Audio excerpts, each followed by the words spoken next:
Welcome to Hi, I'm Brittany Ashley, your host of Breaking Norms, Building Dreams, your guide through this transformative journey in both business and life. This is your place crafted for dreamers, doers, or anyone who has been told they can't. Get ready as we challenge those narratives together.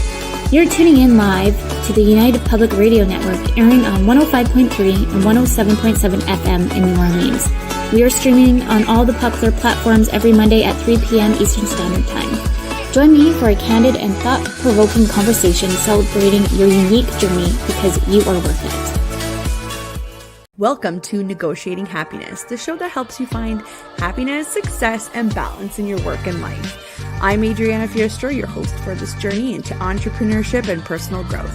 We're broadcasting live on 107.7 and 105.3 FM in New Orleans as part of the United Public Radio Network. We explore the latest strategies, insights, and stories from successful entrepreneurs and experts. From managing stress to building a thriving business, we've got you covered. The Power Agency is built for those who move like predators, decide like weapons, and execute like their life depends on it. You're either fully in, or you're invisible. Every scar tells a tale untold. Every breath makes the night grow cold. The hunter's heart and the prey's last rhyme all collide in the world of true crime. Truth is lurking in the lies they feed. Justice waits for those who breathe. Through the dark we'll trace the line. Welcome to the world of true crime.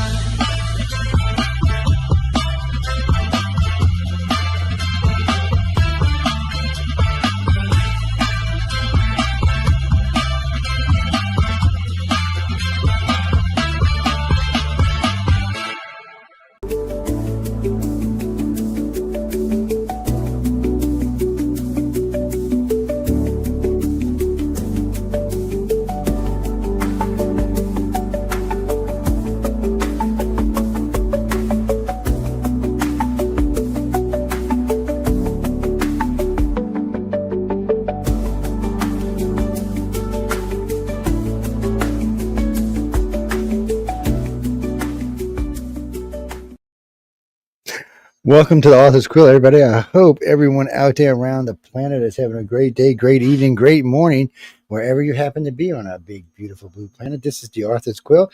You see there's Mr. John Goodwin up there with me. We're going to talk to Joel in just a minute. I hope all y'all are having a good day. There's a lot of stuff going on our planet these days, a lot of activity going around, a lot to keep your mind on, a lot to keep your thoughts on, or like some of my friends like to do, just sleep right the hell through it. So I don't know, whichever's your choice that works for you, that's the way to go. Y'all know we bring a lot of good authors and illustrators on this show for your pleasure and for their help, to help them to make it in the world, and for all of y'all to enjoy what work they've got available. And remember, people, most of the people we bring on here do have stuff for sale. So don't be lazy. Go to their website and click buy. I mean, it is, where are we now, people? It's middle of June. We're halfway to Christmas. Oh, yeah. Like 180 days of Christmas, people. So get out there and start getting your shopping done. I hear the economy's going up, so go spend some money. Help the economy. Spin, and spend some more. Unless you're in LA and just move the hell out and come down here. So, here Seattle's pretty bad too right now. So if you're in Seattle or LA, move somewhere peaceful. On that note, Joel, welcome to the show. How have you been, man? I'm good, thanks, Joe. Thanks for having me back on. How you keeping? Yeah, pretty good. I hear it's peaceful in the UK. Yes, it is. Especially nice. Wales. Oh, man, yeah. Wales is always peaceful. Well, I shouldn't say always, but mostly always peaceful. That's a beautiful country, man. That's beautiful territory over there, Wales. Oh, thank you. Yeah, lots of beaches around by me. The peninsula, so lots surrounded by beaches. So we like nice spot, relaxing. And because I know the Brits not always, sometimes the British Isles really pretty, and sometimes it's, a little different. It's a little. Often have the weather though. That's the only thing. It looks nice, but it's wet. It's I haven't been there in Jesus. I haven't been there in probably as many years as you've been alive. It's It's been a long time. Really, truly, I've it not has been to been. Wales. I love London. That's pretty much the only place I've been in the UK is London. And hopefully I'll go there again this October following the Frankfurt Book Fair, which is a big publishing event. Well, you can just go to New York. New York's going to turn into London pretty soon. So, you can just go hang out and do it that way. Christopher, why don't you go to one of the chat rooms? We do have the Pal Talk Messenger open now, so you can use that. I would prefer you either use Pal Talk Messenger or one of the messengers on YouTube or Rumble or somewhere like that, because y'all start cramming up my messenger, my Facebook messenger, and I just lose it. So it's best if you spread it out on different messengers. Yeah, that way you get seen. And you know what? If you're on one of those, I can actually put you in the group with us so everybody can see what you're texting, not just me. They might think I'm losing my mind or something. So, Joe, got anything new coming up for us? Something good? Something sexy? Sorry, I missed that joke. You say it again. I said you got something new coming up, something sexy or something, Well, there's a little something called Writers of the Future Volume 41 that's just landed in the UK. Internationally. It's back there somewhere. Oh, there John's it is. got it in the back. You've got it in the back there. Right here. Yes. See, the difference is I have Bob guarding it, though. See Bob back there? He's guarding my copy. He's not letting anybody around it. He comes alive when you're not paying attention. That's the scary part. You got the sign he's looking after over there, Joe. Yes, he's got the story here on page 267 called "The Stench of Freedom."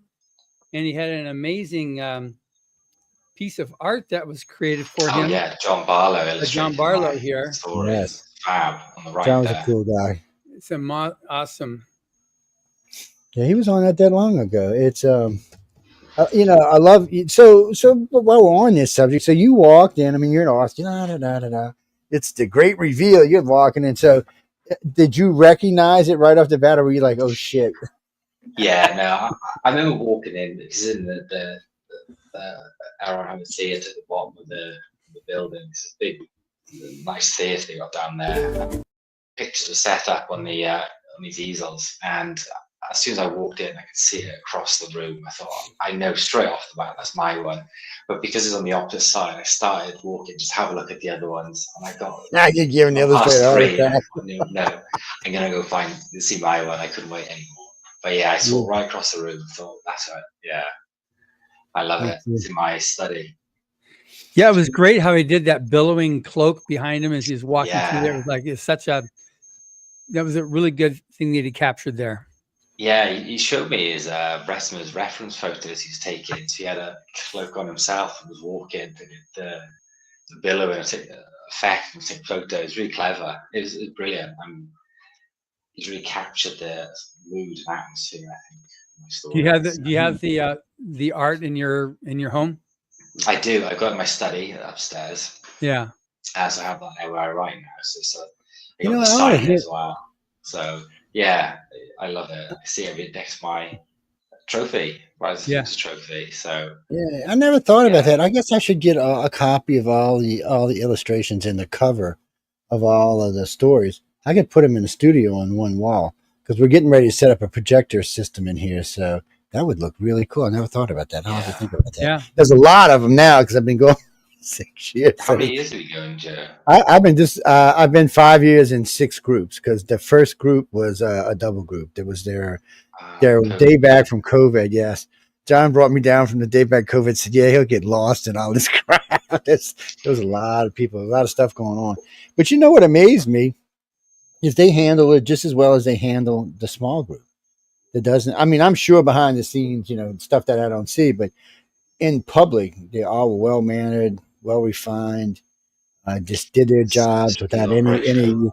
It's because this came up the other day. I did a little lecture not too far from here in Florida, and at Pensacola, and actually at the Naval Air Station, and it came up, and I was like, no, I said I was amazed how well these people handle this stuff. I said, there's a lot going on. There's people coming and going. There's all kind of arrangement has to be done. I said, they're well assigned. I said, everybody who's doing everything is doing what they're supposed to be, but they're doing it in a way that really for the person looking in sees it as a flawless, kind of easy, laid back. And and I'm sure there's problems and issues like there is with anything, but they don't let you see them, which is important because you don't want to lose confidence in the people you're hanging out with or you're there with, or that are actually taking you around and showing you around. And I mean, it's like when you go walking at Author Services, that place is fabulous inside. I could spend days in there just wandering around. Of course, I could spend days with the coffee machine too. Yeah, So give me some books, give me the coffee machine. I'm good to go, man. Just leave me alone for a little while. But it's a lot of fun. I mean, when you were over there, you seen anything particular that stood out to you, or because I always ask, because I mean, there's so much going on there. I mean, there's a lot of stuff, a lot of books, a lot of anything. But there was any particular? I know they got them like set up in scenes. Was there anything that just popped out at you and said, "Oh, well, this is interesting"? The library, I thought, well, the room's stunning. Where we had our workshops was in the what room do you call it? It was like a conference. The Owen Hubbard Library. Yeah, In the library. It's such a beautiful room, and it is. when you walk around, you see the shelves stacked with all the books of former winners and Hubbard himself. There's just all these pictures on the walls of all these people, judges and former winners. It's just quite inspiring. It's just, I think I walked around like jaw hanging down really at first. Yes, Maliva always keeps an eye on me. She's scared I'm gonna snatch some books and bring them home with me. We just had such a wonderful time out there. John and everyone looked after us so well. It was just the best. It's such a nice week. It is, and it's spotless, and everything's really clean. Everything's really pretty. All the woodwork's really done. The way the books are set up are really nice. Matter of fact, what was we were looking at? Just Chelsea was showing me this year. So was it the covers of Mission Earth? I don't know. So when you walk in, John, so say if you're coming out the coffee room and you're going into the main room, on the left wall, there was a bunch of new books. First time I've ever seen it with new covers, but they weren't actually new stories. What were those? Was that Mission Earth, or was that something else? Mission Earth, yeah, it's okay. Mission Earth, and those are the covers that were painted by Rob Pryor, and those would be what we're going to be releasing either later this year or next year for the re-release of Mission Earth. They were great covers, yeah. They really were nice covers. It caught me off guard when I seen it because I'm kind of used to seeing what's in there. And when I seen it, I was like, Chelsea, what the hell is this? And Chelsea's like, what? I torture Chelsea a lot, but I really like Chelsea. She's a sweetheart, and she does a really good job. So it's always fun to torture the people who do a really good job. But I hadn't seen those covers before. It was I found them interesting, and I like those type of covers. It's those. Matter of fact, a lot of the stuff with the retro covers I really like. I don't know why. Maybe I lived back in the 20s or something. I don't know, but for some reason, a lot of those just stand out to me. So for your story, I know we're jumping around, but for your story, I mean, was there an inspiration? Was there like a child that was driving you crazy or something? Well, the spark of my story, I had an idea, visualization of someone in a chair getting struck by lightning, and I made me think, well, who's that person? What are they doing there? Are they there by choice? If they're not there by choice, I sort of developed the world and the idea around this city, society powered by people who summon electricity through lightning. I couldn't quite think of strong plot to go with that sort of setting, and then I started thinking about when I became a dad. You start looking at the world differently, and it made me think, well, what would it take for someone who was quite an unpleasant person, a sort of villain, to change their worldview? So that's one of the things with speculative fiction. It allows you to take that sort of story seed of an idea and really just run with it and take it to the extreme. So that it was sort of mashing together that sort of transformation of your worldview and that arresting vision, image I had in my head of someone again was struck by lightning. So I thought, and it came together. The two then, you guys liked it enough to to say 2 thumbs up. Yeah. You actually had multiple thumbs up, way more than 2. If there's only 2 thumbs up, you wouldn't have arrived. No, thank you. So yeah, that was the idea. So it was yeah, it's just one of those ones that seemed to click, and I had fun writing it. Even though it's quite dark and gritty, I had fun writing it and exploring that world. And yeah, I'm happy with how it came. And then seeing John's illustration really just captures the mood of it. This sort of Victorian London inspired setting, fantasy. So I thought that was a bit different as well than a medieval setting. So I had fun. Good, yeah. It's interesting with with the stories, science fiction and fantasy. Joe, is that high pitch? Is that you, or is that Joel? I don't know what that is. I don't know what that is. It's bugging the hell out of me. I know that, though. I don't know if it's coming from me. I can hear it, but hold on. Maybe I don't know. I can't. No, maybe it's. I hear it, but I don't know if it's for me. If it's coming from somewhere else. I don't know. Nope, that didn't make it stop. Well, maybe it stopped, sort of. Yeah. I don't know what that is. Yeah. So it seems to be chilled right now. Maybe it's Joel's story. It's like the there's a crackle coming through. Yeah, the electricity is coming through, and it's going to start zapping somebody. But it's interesting because with science fiction and fantasy, with science fiction, you're able to do social commentary. So were you looking to comment about anything in particular with your story of like take a current scene and put into a different setting that people can like look at? Well, one of the things I was thinking was sometimes how, and it's an extreme example, sometimes how you can get caught up in what you're doing, your ambitions and what you want, and you can become quite self-centered, quite selfish, and you got your blinkers on. And I wanted a story of someone who had gone so far down that road of he's ambitious, he wants to get promoted, he wants to be the sort of top dog, that you kind of lose yourself. You kind of lose what you stood on so many people's backs to get to where you are. What would it take for you to realize what you've done? And are you the person do you like the person you become, and what you've achieved? Just kind of looking at it in a sort of how you've obviously done something to get to the level of seniority, and what would it take for you to realize what you've done to get the bad things you've done, and what you can do about it when you have that realization. Is what's more important when your back's against the wall, so to speak. What's more important to you? And it's your ambition or family, I guess. So it was looking at that really and trying to explore that idea and running with that. I get it. And then with respect to, so that was obviously science fiction. Is that your favorite genre to try, or do you also like doing fantasy, or do you also bridge over to other genres?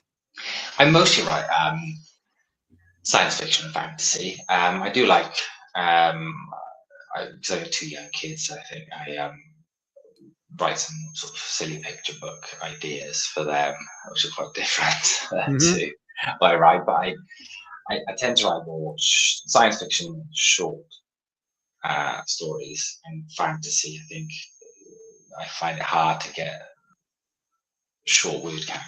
Fantasy, it's gone. But those are the 2 genres I tend to write in, and I read mostly science fiction and fantasy as well. So I think that's my comfort.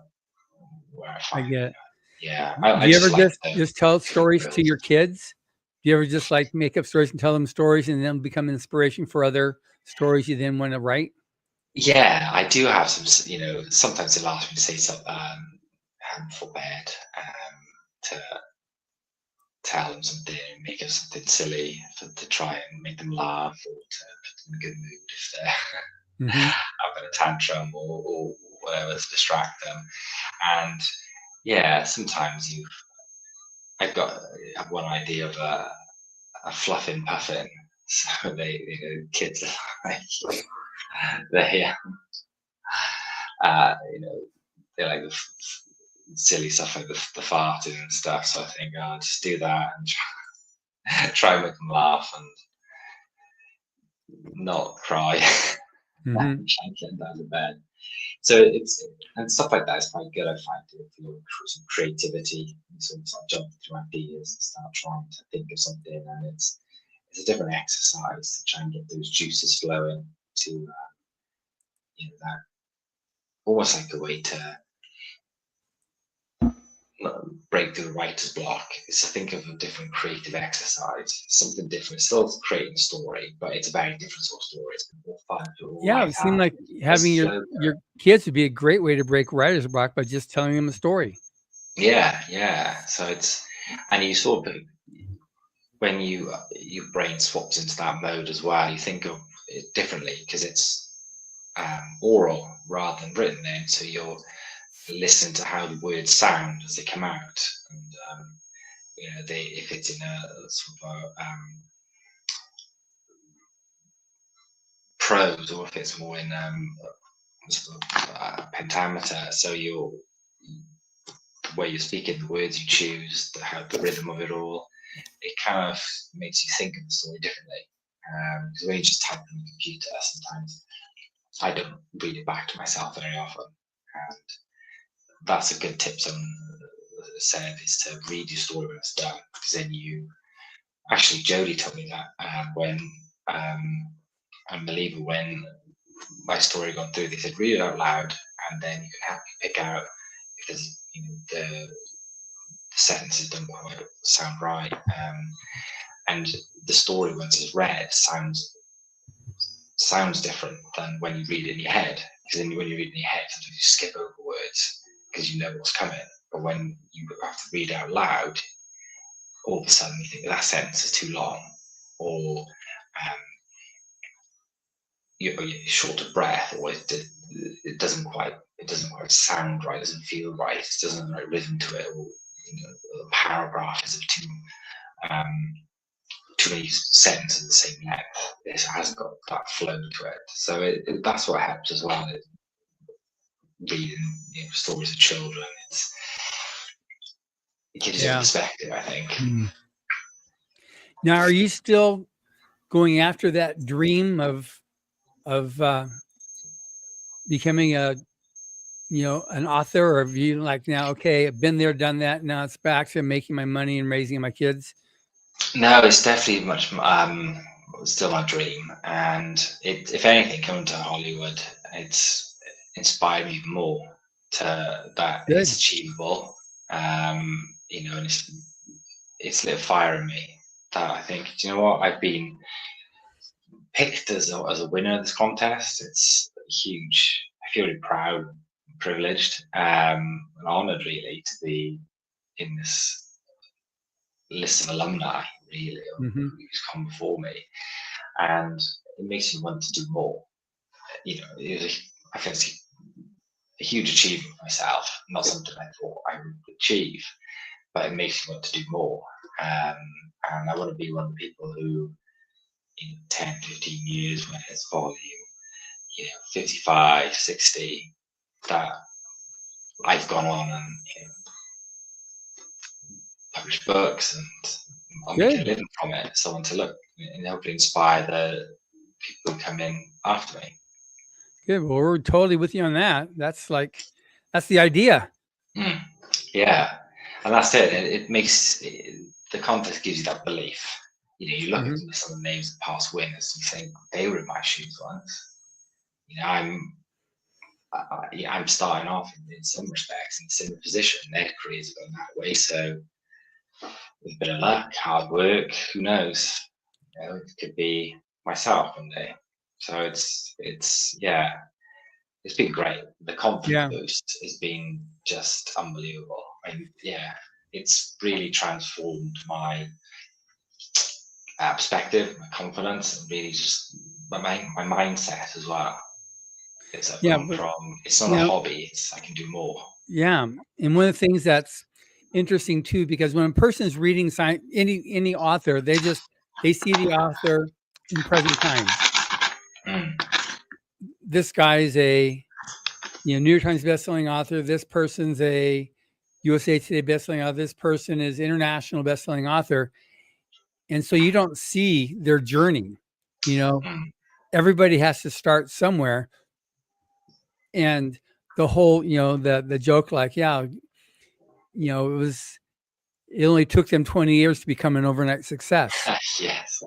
So you get that.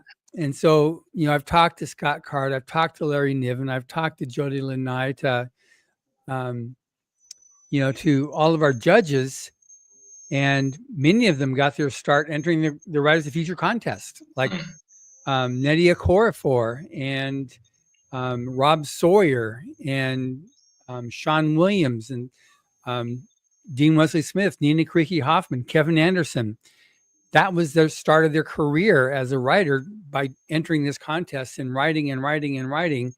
And then they either pro'd out or they won and then became famous. And then I was always tracking their careers. And then at some point I would decide, okay, good, they're ready to be invited.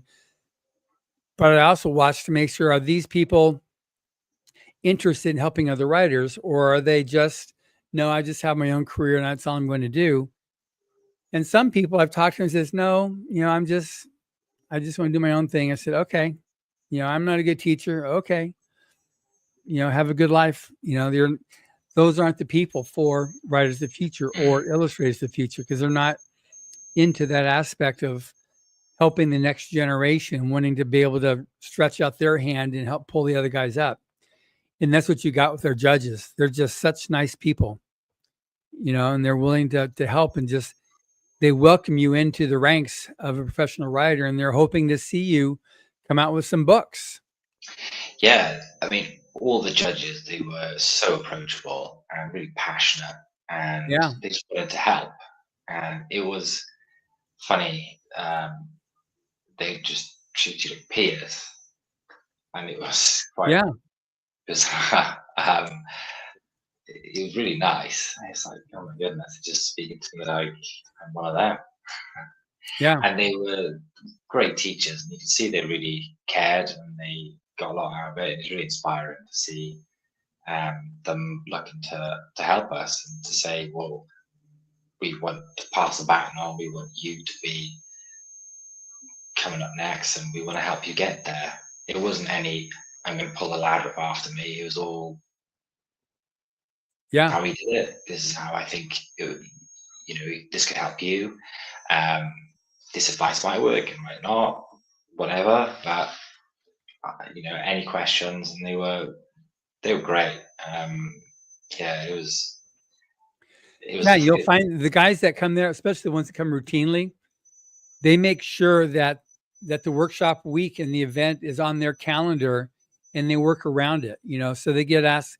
A lot of them are like guests of honor at conventions all over the world, and they just, so we have to schedule a year in advance so they can put it on the calendar and they can work around that. Some events will schedule their events around Rise of the Future, because they know they're not going to be able to get the judges to come there, because the judges choose Rise of the Future first over the other conventions. And to be part of that is just mind blowing. Yeah, it was terrific. It was, I'd say to anyone who's listening now, if they're thinking of entering, you've still got 2 days left for this quarter, so get your stories in. So right now, we're definitely promoting it heavily. Like, okay, anybody that's listening to this stuff here, what Joel's saying, how many times did you enter the contest? 12 was my 12th time. 12. So keep going. So you could. The only way you're going to win is by submitting. And the worst that's going to happen is you'll get an email saying, thank you very much, please submit again. That's the worst. But then you start winning honorable mentions and silver honorable mentions and finalists. And then you're improving. It's one of the few ways you can actually gauge yourself without having to wait a year or two, or just kind of like take it on, okay, how are the rejects now? Oh, I got a comment on a reject. But this, you can actually march yourself going up and knowing that if you get an honorable mention, you're in the top 10 percentile and then on up from there. So it's a good way of gauging, and other editors know that as well. So you see a lot of times where someone will publish their book and they'll say, I won an honorable mention, or I won 2 honorable mentions in Writers of the Future before being published. It's got that kind of credibility because it's known out there that it's totally blind judge. So there's no like, okay, I'm gonna pay off the judge and they're gonna give me special consideration because they like people from Wales, you know. You better bring lots of chocolate, people, if you want to pay somebody. There we go. Yeah. You might have a chance with Emily if you bring some chocolate. But since she's not a deciding judge, I don't know if it's going to help you any or not. But you can try. You can try. You're right there, Joel. You say it was when I first entered, my first submission came back with a silver honorable mention. I thought, do you know what? Maybe I can write. Maybe it's a confidence boost because so many times you can submit to a magazine and it'll be a full rejection. You have no idea where you're at. But then I started consistently getting honorable mentions, and I think I got two silver honorable mentions. I thought, do you know what? I was mostly getting those honorable mentions, and it gave me the confidence. I thought, do you know what? My stories are good. I can do this. I just need to refine it and keep going and practice. Oh, yeah. There's something that's not quite there. I just need to find it and tweak it, and just to keep going. But it was such a confidence boost to submit and not win, but get that ranking. So you have an idea of your progress or how good your story is, and if it's marketable afterwards. So it felt like, especially when you're trying to squeeze in writing around life, it felt like you were wasting your time, but it was worth pursuing. So the contest is great for that as well. It's a great community in the online forum. I'd recommend. I'm gonna help y'all get honorable mention. I'm gonna tell you what kind of chocolate Jody likes. Just tape it onto the thing and you send it. Okay, I'm telling you, got a better chance if you tape this chocolate on there. She'll be like, oh wait, I'm gonna have to read this story now. It's got chocolate. So it's that low calorie digital chocolate. You can try hard coffee. As much as you like. You can try. Actually, that noise is coming from Joel's mic. I don't know what it is, but it's some kind of weirdness between us. Yeah, it's just a hum that we get. The reason I found out as I started muting my Wi-Fi. It might be something. It might be something crossing over. It might be something in the air too. It only does it every once in a while, but that's why I muted you a couple of times just to see if it was you, because I have to go through all of us to see. You never know which one of us it's going to, because you never know what's going to cause a problem when you do this. But anyway, we got about 16 minutes. I think we can live.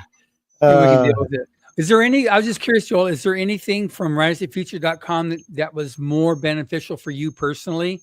Because we have the free online course, we have the podcast, we have the forum, there's the blog, and I found that when I started properly trying to write, I found Writers of the Future about 6 months after my daughter was born. I thought, I'm going to give this a go. And the online workshop was fantastic because when it's free, which, most times if you got hours and hours and hours of lessons from Austin McCloud, Dave Harlan, Tim Powers, you can be paying money for that. And it was terrific. It was so helpful, and you could do it in your own time. That I found that really helpful. Being a part of the online forum as well, there's a lot of writers who are in the same boat as you, very supportive, you can share critiques, so you can swap stories, and reading other people's work and trying to help them and them help me grow a lot as a writer, and they help me spot identify blind spots when I'm writing, things I didn't think about, or things that I might not have done so well. And it's just nice to have a community, because sometimes writing can be quite just on your own. You know, you're in your study or wherever, Yeah. house, write it away, and it's just into the ether. You send off a story, you get a rejection. It's just you know, on a computer. So having other people who are in the same boat, I found great. It really gave my confidence a boost. And also, when you're feeling a bit down or things aren't going well, disappointed, there's people there who you can chat with. You can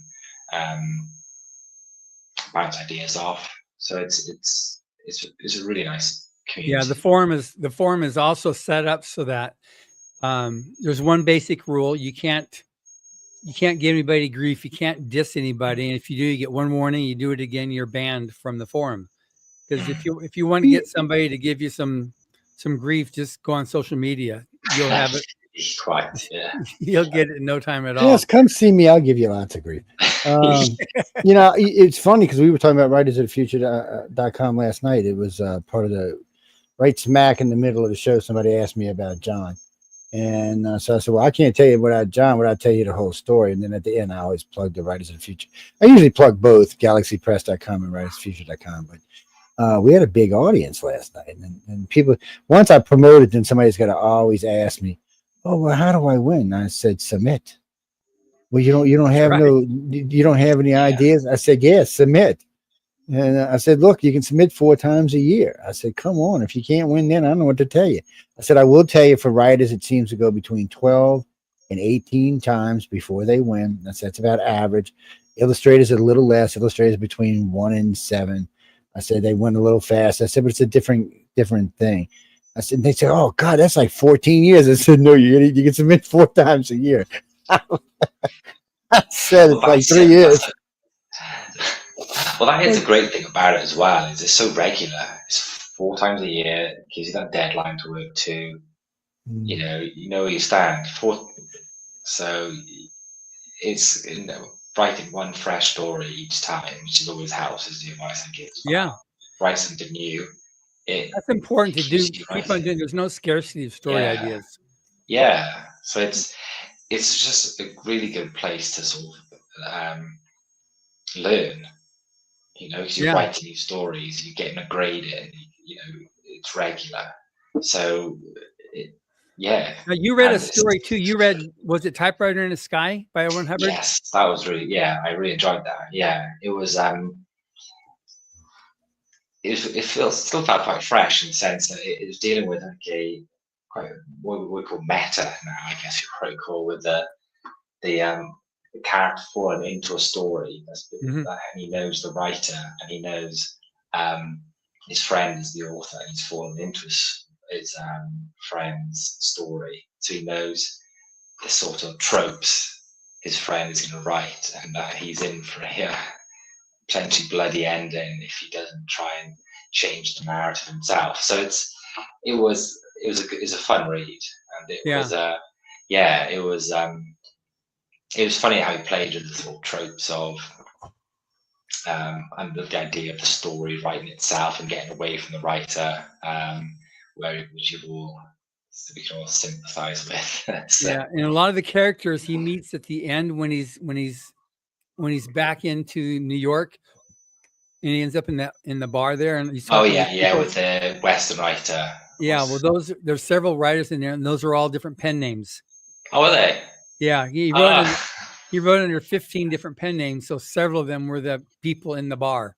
Oh, yeah. There was the Western, right? Yeah, Winchester Remington Colt. That's one of his pen names. Yeah. That was fun. I started talking about that. What was the radio theater? What was the story this year? What was the name of it? Tough Old Man. Yeah, that's what it was. Okay. Yeah, I was trying to tell somebody the other night, and I could not remember the title for nothing. I said, because I actually enjoy those things. Yeah, I really enjoy those. Yeah, that was really fun evening. It's the third one I've seen they've done. I really enjoy it. But I like old radio too. So it's radio theater when it's live, and these guys are all proven actors. So they're all guys. That's what they do for a living. Is they're actors. So they were all and good. They love doing the shows for us. And we used to have weekly theaters, and then once the pandemic hit, we kind of like stopped it, and we haven't built it back in again. So we just have the one show a year that we do for the Writers of Future winners. And so they just love being able to come in and perform, because it was so much fun. And I'd read the story beforehand. So then to see it performed, it just... I enjoyed it. But it was fantastic. Yeah. Yeah, it's a lot of fun. Yeah, that's the story that's in volume 41, Tough Old Man. Yeah. It's the L. Ron Hubbard story that's in there. Yeah, actually, that's what I told somebody. I said, I know it's in book 41. You'll have to go buy it and find it. And they're like, what else? I can't remember the damn name. I'll go buy the book that's in there. They're like, well, I said, yeah, I know it's in there. I just can't remember the name for nothing. All right, wasn't that cool too? You got your Golden Award-winning author. Yeah, that was and it timed very well with the UK releases, like the day before. I know that was great. So you're the day after, wasn't it? Yeah, you're a best-selling author. You're a Gold Award-winning author. You're just like, that's right. Get out of here. It's crazy. It's absolutely crazy. I was saying to my wife actually, a year ago, probably today, either today or tomorrow, I submitted my story to Writers of the Future, and this is the quarter I won last year, so it's almost a year to the day I submitted my story, and now part of a Amazon best-selling anthology, being to Hollywood, so you just don't know what's going to happen. Just get the story in. It's honestly what a difference a year makes. See, I think everybody should send Jody chocolate. That's it. I've got good taste in chocolate. I sent it across the journey.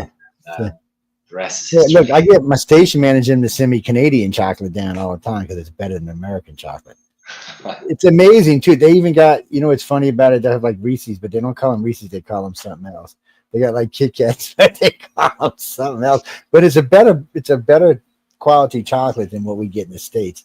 So but she won't send it to me in the summertime because she says it's going to melt. So I always got to wait till it's cold. Yeah. But don't let Joe fool you there, Joel. He hasn't brought 1 ounce of chocolate to Emily. He tells people to do it.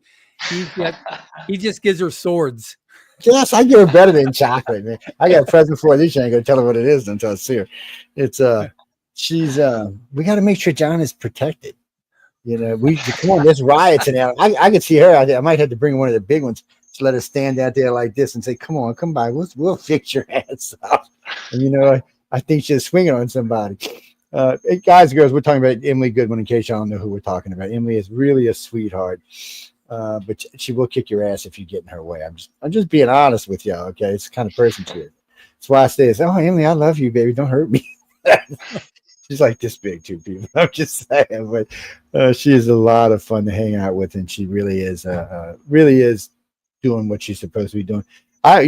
For her, it's like you come Tuesday, you don't see her until now they moved it up till Thursday. They used to have the gala on Friday, so you used to not see it till Thursday. So now you see her on Wednesday. But she stays busy.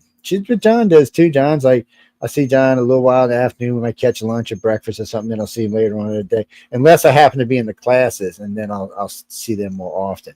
But sometimes I'm in the illustrators and they're in the authors and flip slots back and forth. But I like sitting in the classes because I learn a lot, and it's easier for me when I'm in lecture tour, which I've already done quite a few lectures this year. It's easier for me when I'm on the lecture tour. It's in my head, so I can talk to people. Yeah. And, all these people, especially when we're doing I've been invited to speak at a couple of English lit classes, and it's not because of my way of speaking or anything. It's because of politics, actually. But it always comes up. Writers of the Future always comes up. It's easier. And then I one professor's like, man, all them terms pretty good. I said, yeah, but 6 years ago, I know what the hell they were talking about. It's like, I'm like, what? It's like, it was jibber jabber. But see, now when I'm listening to future artists or illustrators or somebody who's really looking at, I actually understand what they're talking about. So it's easier for me to talk to them and say, hey, look, this is where you need to be. I said, if my dumb butt can learn this, anybody can. I said, so this is where you need to be. I mean, it doesn't matter on the art stuff. My stick man is my stick man. That's how it's going to be. It doesn't how much they could teach me art until the sky falls. I just can't. I understand it just doesn't come out on paper right. But the books are different. I've actually started slowing myself down. I bought me a thing where I can talk to it that slows my speech down for me. So So in other words, when I send somebody audio to text, John knows he's gotten them before, you'll get these disjointed sentences because it doesn't, I talk too fast or my coon-ass accent kicks in and it misreads words. And sometimes it misreads words in a bad way. So That's a fact. you got to be careful. But now I got this, it'll make it easy. And one of these days I'll send it to somebody and say, here, somebody who actually knows what they're doing to come to writing and let them write. Because we have actually 5 books. 3 are already completely outlined and 2 are almost outlined. But my skill as a writer is, how can I say this politely, lacking at best. Just, so I'm jealous of you guys that get out there and writing good stuff because I'm big in this sci-fi. I really like sci-fi. And of course, near now sci-fi I like even more. But and I can do fantasy, but I prefer sci-fi or sci-fi fantasy. But I don't know. For me, sci-fi really takes it home for me. It can be future, it can be past, it can be anything, just as long as it's got sci-fi in it. Oh, and this is a must for me. I don't care how serious a sci-fi book is, or a novel is, or a movie is. It's not real sci-fi if there's not some comedy in there. Because when things really hit the fan, somebody's always going to crack a joke. And that's in real life. Most special forces, well, you're about to die and somebody's going to crack a joke. Because that's how it really is. It's the stress relief. So if that's not in it, then you're missing out. You're because one of the things, what was it? BSG. When BSG came back out, Battlestar Galactica, the second one. The first one was campy and stupid. And, the second one was complete drama. There was no any kind of fun in it at all. It's just drama. So I was like, well, it's okay, but I mean, there's just nothing else. I need to laugh. When I'm about to die, I still need to laugh. So if it's not in there, I mean, that's my own personal advice. But I do notice the ones that have a little comedy in them seem to do better, both in movies and, I mean, look at Star Wars and Star Trek. That tells you right there. Yeah. So peaks and troughs, I guess, isn't it? The emotions, so it's not all one note. Yeah, we can't forget about Lord of the Rings and stuff like that. I mean, they all get pretty serious drama, but they all have some fun in there. Some goofiness, some stupidness, and but I think you've already got that because I read your story, so I think you've already kind of figured that out. But a lot of people don't. They just write. I'm like, people, cut us some break here. I want to laugh. If I'm going to die, I want to at least be laughing while I'm falling down a cliff or something. I don't care what it is. It's just one of them things. But I've heard Gene Roddenberry talk about that before. It's not sci-fi, it's just not comedy in it. So he said that on many occasions. I guess I'll take his word for it because he built the franchise. Yeah. I guess we will. So what you got coming up for the future, man? Well, my plan is, my wife has said, hold her to it, if I can get a novel ready to pitch for next year, we've got DragonCon next year. So that'll be the plan. So I'm trying to sort out an idea, plot out a story, get that written, and hopefully come out and Atlanta next year. So that'll be... Gives me about a year. I got some short stories I'm working on as well that I'm sending out. That's the big plan. DragonCon's a good place to go sell books at. That's for sure. There's a lot of people there. Yeah. Mosey Catch up with the Writers of Future Law. It'll be 42 there next year. Yeah. A lot of people there. I just interviewed Martin Shoemaker, and you met him this last year. Yeah, he's a great guy. He's got a book coming out with about 30 short stories. He did it from a convention. He was given a challenge where he had to write a story a day, and they all just he put them all together and filled in a few blanks and then turned into a novel. And that's he's just publishing that too. So it was like it was very interesting, so I wanted to interview him about them on the podcast. That'll be up in the next month or so. But it was fascinating. Just, he likes short stories. So he just wrote short stories, and just like there's like between 30 and 40 of them that then made into this novel. Well, I think didn't he just win the analog readers? Probably. Yeah, he's good with analog. He's good with his hard. He's good with his hard sci-fi. Yeah. That's a good idea for the novels. About 34 short stories.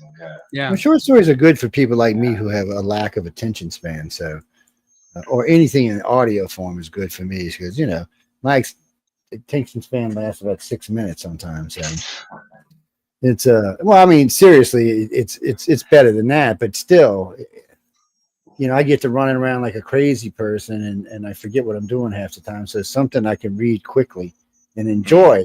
I prefer, but I can understand. But then I'm also one of those guys. I like deep, in-depth things too. So, but that makes it harder for me to read. I need that in an audio book because I'm not going to have the time to sit down and read 500 pages. It's just, or 300 pages, not going to happen. But if it's 100 pages or 75 pages, I can read that pretty quickly and enjoy. Or, you know, if I can find it in the audio book, I get John to send me any audio book he can. And because audiobooks are easy for me, I just plug them in. Like yesterday, I was going to start listening to the Battlefield Earth. Somebody sent me. We're not going to mention no names. And but then I got sidetracked by something else. I had something else in the queue actually, so I listened to it instead. But I like sitting and listening while, because it doesn't, you know, people tell me all the time, well, I can't type and do numbers and do work while I'm listening to stuff. Well, I can. It doesn't even bother me a little bit. It's like my brain splits in half. It focuses on what it's doing and it focuses on what it's listening to. And I will even catch myself sometimes stopping because I heard something I found really interesting. So I'll stop work for a minute, go back and re-listen to whatever it was that I heard. Because I want to make sure I get the whole story. Because, you know, when you're listening, sometimes you don't always get the whole story. No, I find that sometimes with the audiobook. If I just sort of listen to it, I try to do it if I work and I'd be typing out an email, then all of a sudden I'm typing dialogue into my email. I think, what am I doing? Well, it's one of the reasons I tend to read the Writers of the Future book 3 times. So John sends it to me, and I usually will take a week messing around. I'll read a story a day or something. And then when I get on the airplane, I read the whole damn book before I get to LA. And then when I get to LA, usually the first night, because I'm jet lagged, I'll usually hang out and read. And I'll read like half the book, and the next night I'll read the other half. And that way it's all fresh in my mind when I'm seeing y'all's good looking faces. I have the story there. It's easier for me to, when I know a story, it's easier for me to associate it with the person's face. It's just like it locks in for me. And say, so this one wrote it, this one wrote it, this one wrote it, this one wrote it. And it also helps me with your personalities, reading your stories. I'm not going to lie. I get a lot out of that because, you know, I've been taught a lot of things over the years. So, and people have a tendency to put part of their self into a story. You know? Well, I hope you didn't think I wonder what I was going to be like after. Not like that. That's not what I mean. But it's hard to explain. But it's like your character personality. But you know what? I don't think you're out here chopping people over nothing. That's what you're after. Making somebody for lunch. What's that? Cherry Lynn? No, that's Joel. Joel's in the UK, sweetie. Why? What you got? I don't think they have a Dragon Con in the UK. They might have something like that in London. They have anything like a Dragon Con in London? I've never heard anything like that. Fancy Con is in Brighton, I think, this year.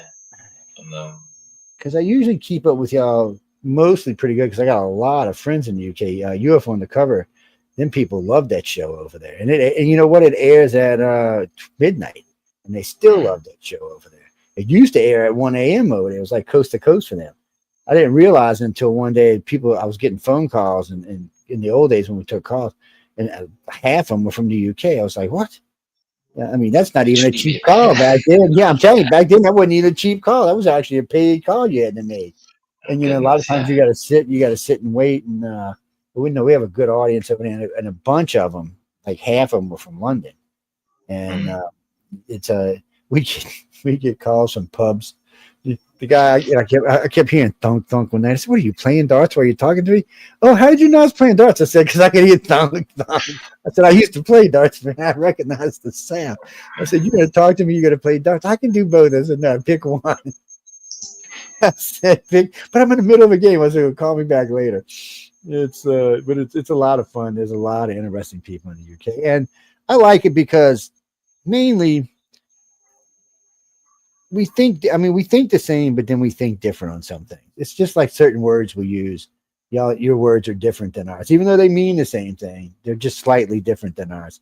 And the thought thing is kind of the same. It's one of the reasons why I was a fan of Doctor Who.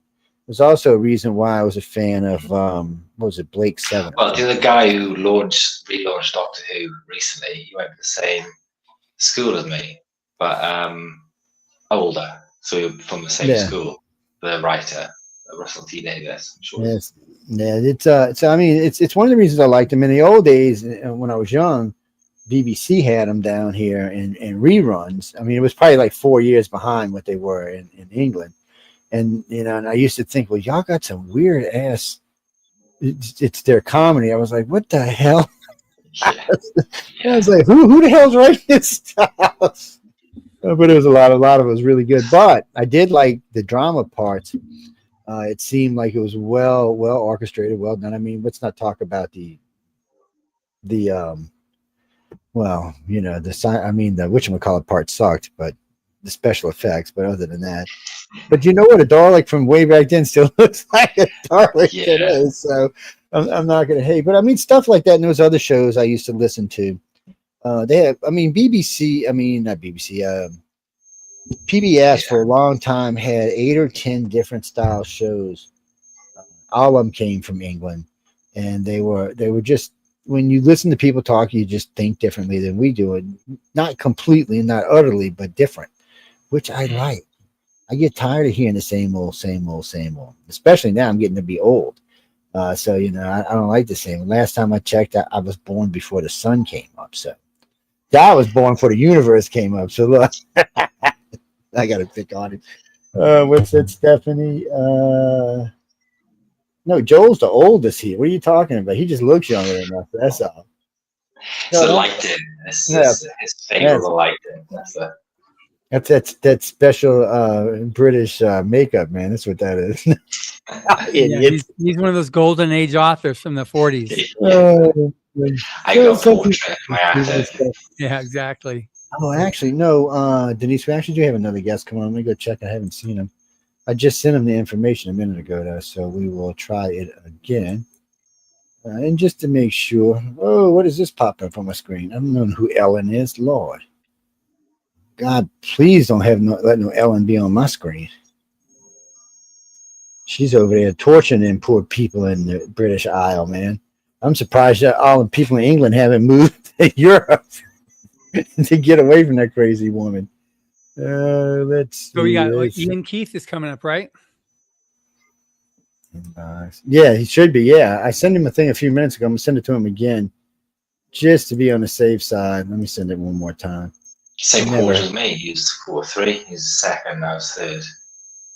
Yeah, Story's a great story. One thing that's interesting too is that I've never seen the fact that somebody's first, second, or third making any real difference in the future of a career. It's just having been published, because nobody, unless you get all the way to the end and look at it, nobody's going to know, like, oh, this is the first place story. You don't even know what the grand prize story is in here. No, it's true. Yeah. Honestly, I don't pay any attention to that. I do pay it on when we're at the gala when they announce the big winner. But other than that, I got to be honest, I don't really pay attention to it. It doesn't really make any difference in the way I'm looking at things or the way I'm looking at people. So, because the story either fascinates me or it doesn't. You know, so it doesn't really matter what place it plays as long as it's a good story. And so far, you know, different as well. So I think if you like speculative fiction, it's normally a story. If you open any volume, yeah. I mean, you're guaranteed, if you like speculative fiction, you're guaranteed to find something that you're going to like. Well, I think I'm in 12 of the Writers of the Future books now. And then I was trying to find one recently that's not available anymore. I think it was 23 or 22. Anyway, I got it written down. And but I've been reading backwards. Well, you know, I got all these that you see up here. And this represents at least 6 years up here in different places. And then there's a box down here. So I got a box set with 10 in it, but then I got another box set originally that had 5 in it. But they were older stories. They were older books. And I got to tell you, to me, it's the same. The quality of writing seems to be the same. And the quality of the book seems to be the same. There's some differences, but I mean, all in all, the quality's there. Yeah. And I enjoy them. I enjoy seeing the artwork, but the stories are just long enough to get me to get wrapped up into the story, but not too long enough that I'm like, God, is this thing going to ever end? I don't want to. Speaking of that, I gotta call Scott Card. I just watched Ender's Game again night before last. I got some questions for him. I know he ain't a big happy person with that movie, but I got some questions for him. Well, the book is children, and the movie is teens. Yeah, So and it's much different. It's just much different. And the movie. And see, I didn't know that because the young adult romance, and in the children's book, no romance there at all. Yeah, the first time I talked to him, I didn't really quite grasp what he was talking about. And then the second time I talked to him, I'm like, oh shit, this kid's supposed to be like 10, not 14 or 15. And really, the guy playing the part, I think, was older than that. It's I don't know. I can see what he was saying. And children do look at things differently than teenagers do or adults do. You know. Yeah. Really and truly, as you phase through life, you look at things differently. Your 30s, your 40s, your 50s, your 60s. You know, it's always funny to always tell people I know, oh, I'm going to be 30. I'm going to be 40. I said, that's not the year you got to worry about. It's like when you hit 53. Oh, that's when the shit hits the fan. Not 50. 50, you're like, whatever. 40, you're like, whatever. Yeah, 45, you're like, oh, wait a minute, man. I'm getting old. It's just a different thing. What is that, Clara? Ian's supposed to be with us. I haven't seen him. I texted him twice. He maybe got a hot date or something. I don't know. You know, it's a crazy place. Where is he? In Arizona somewhere? Yeah, he's in Phoenix. Yeah, maybe he melted. He might have out there. I wouldn't put it past him. I was there a month ago, and it was definitely getting warm. So, Bethany, where are you? You're in England. You'd rather not say what part? Well, you don't have to say what part. Like I know, hey, he might know what you're talking about. Unless you're in like 4 cities, I have no idea what you're talking about. Well, I've never, you know what, to be honest with you, I haven't been to England like that. I've sailed past it this way and I've sailed past it this way. Oh, I sailed past it in the strait one time. No, we got shore leave, but not into England or anything, not into London or anything. It was some little Navy town that I think the Americans owned or something. Yeah, it was boring as all hell. I was wanting to go see Stonehenge. I was wanting to go all over the place. I was wanting to go spend a couple of days in London. I still remember our commander. Y'all not going to London. Half of y'all get arrested. I'm like, no, we won't get. Well, you know why? Because we went to Madrid, and half of us did get arrested. So I can kind of see his point. Well, you know, I wanted to go. It's like Hawaii. We sailed past Hawaii 3 times. I was like, you got to be kidding me, right? We're not going to go to Hawaii? Nope. We sent our jets. We sent the officers. Nope. Us poor enlisted just sailed on by. I was like, this is some kind of perverted teasing going up in this place, man. Oh, I see Ian popped in. Let's get Ian up here. Oh, Ian, how you doing, baby? Hey, how's it going? Hey there, Ian. Good to see you. You look like an alien picked you up or something, man. What's going on there? Is that right? I see an alien skull in your background there. Is that who? Oh, yes. That's Bob. Bob protects all the books. That's Bob. Don't screw cool. with Bob. Actually, Bob is how we give prizes away, only on television. So if you're on our Roku channel or on our Fire Stick channel, see his eyes. There's stuff inside of his eyes. If you could tell us what's in the eyes, then we'll give you a prize, a book, a sword, whatever. Last year we were giving lightsabers away, so I don't know if we're going to be giving. We haven't heard from the guy this year, but 3 years we gave away lightsabers from a connection I met meeting John and them in not Phoenix Was it in Atlanta or was it in? No, it was in Utah, Salt Lake City. Yeah, at Phoenix. Yeah, Phoenix. Yeah. And the funny part was the guy I met was actually from England. He was over there, and we cut a deal to give away some lightsabers. I think all together in the 3 years, he gave close to 100 of them away. I'm telling you, man, Kylo Ren's lightsaber is $1,000. That's what it cost. Obi-Wan's was like 600, 700. I was like, what? I said, dude, I got one somewhere over there, but I'm like, wait, how much? I thought he was kidding when he said that. No, and you can get 2 different kind of. So I got the fighting lance on mine.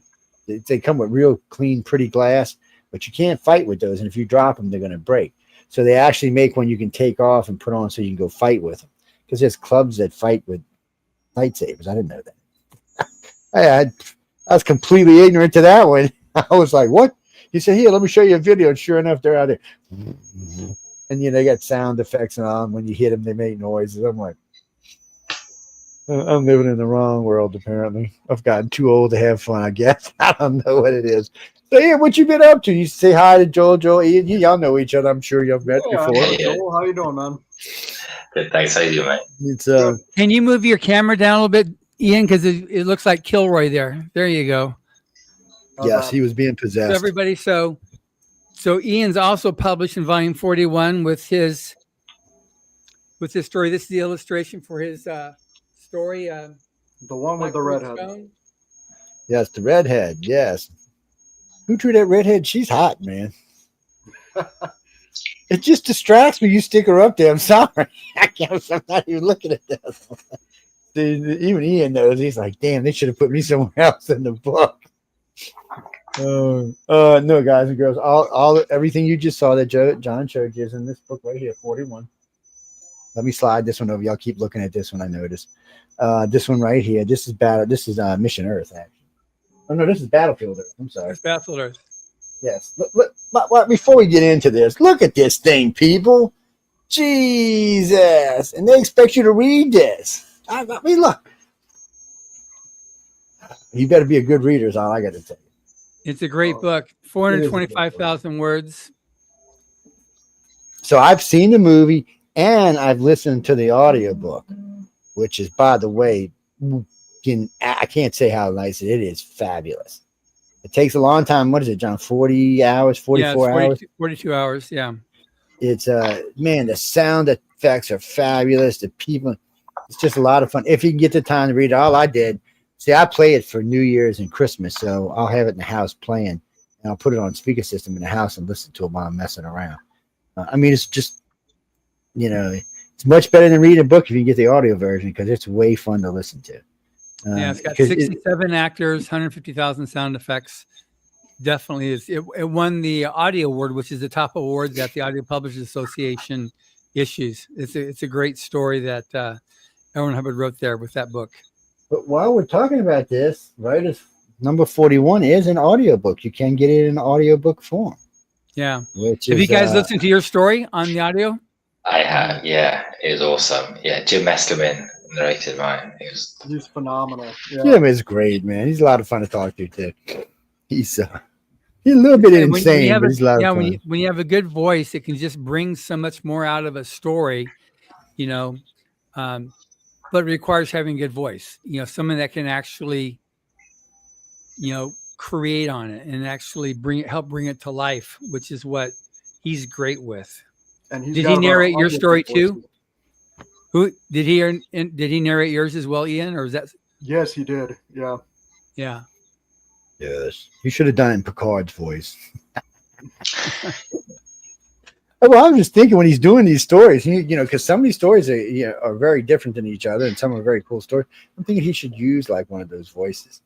He does different voices when he does the. Well, I know, but I mean, I was thinking famous voices, something that'll get you in trouble for doing it. Exactly. He does. Look, he does. He sounds more like Patrick Stewart than Patrick Stewart sounds like Patrick Stewart. I sent a copy to Patrick's whatchamacallit people there for the on their Facebook page where they have their fan page. I sent a copy of it to him so he could listen to it. I said, this guy sounds better than you do, Patrick. I got an answer back. Yes, he does, actually. It's great. It's still on their fan page. It's on their Facebook page somewhere. I don't know how far down it's moved by now, but it's fun. So, Ian, what you up to? Getting in trouble? I know you're out there kind of trying to stay cool because I know where you're at. And I'm pretty much staying out of trouble, but the kids are out of school and I'm getting a lot of writing done, so things are good. That's good. I mean, that's it's that's right, huh? We're full in June now. How much time are you able to devote your writing? A few hours a day. Do you have anything coming out soon or ready to be submitted?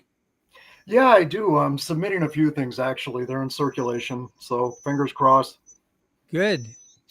Well, when you get anything solid, send it. It goes right back there. These books always circulate around. Right now, I got these up here, but usually you can see there's a Howling Good Story over there. Right sitting up there is Kevin J. Anderson's Never Again. This is the X-Files book, which we're going to give away later this year. I forgot that sheet's underneath me, but we do have them all over the place. And there's actually some books back here that are hidden behind these right now. But I rotate them around when I get a new one, and it usually stays up there for 6 months to a year. So what we'll do is, if it's signed to me, we don't give it away. It goes in the collection, which is over there. You can't see it. But if it's signed, it stays up here till Christmas. And then during the holidays, we give it away. Cool. And we'll say, this is who it is. We'll always advertise. Sometimes we'll even bring on whoever book it belongs to while we're giving it away, so they can meet the artist while we're giving it away. It's just something to help people get to know you, you know, just one more thing to, oh, this guy's nice. He gave me a book. Oh, shit, let me tell all my friends. And it just, especially during the holidays, man. We try to do it. We started doing it like beginning of November all the way through. And so that people have a chance to maybe buy a book. It's actually what you hear me say the most between November 1st and January 1st is buy a book. I say it a lot. It's not buying my book, it's buying somebody's book. Well, Rise of the Future Volume 41, which is this one here, just released last week in the UK and in Australia, New Zealand, and South Africa. And I've been doing radio shows all over the world. You know, we got this one here, but I was just with a morning talk show in Johannesburg on Thursday. I was actually late Wednesday night for me, early Thursday for them. And then I got stuff that I did in Australia. So, and then we've had multiple ones. And then Joel, you've got a radio show, and you have an article that just came out in UK to help promote this. So if you're listening and you're in UK or South Africa, Australia, New Zealand, the books are out now. They're in either local bookstores, or they can be gotten by request, or you can download them from Amazon or wherever you get your books. But they're amazing. If you like speculative fiction, these are the best new voices of science fiction and fantasy, as chosen by the best names of science fiction and fantasy. While I publish it, I have no say in what goes in the book. It's only like Orson Scott Card and Larry Niven and Kevin Anderson and Brian Herbert. And those are the guys that decide who the winners are. So they're the ones that picked Joel and who picked Ian to be in this book. So they're the ones that saying that these guys are the best. And who better to be able to make that decision than the best voices that exist already.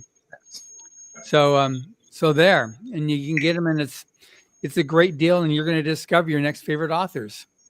And then you can start giving a bunch of crap to get their next books out. So you can start nudging them up.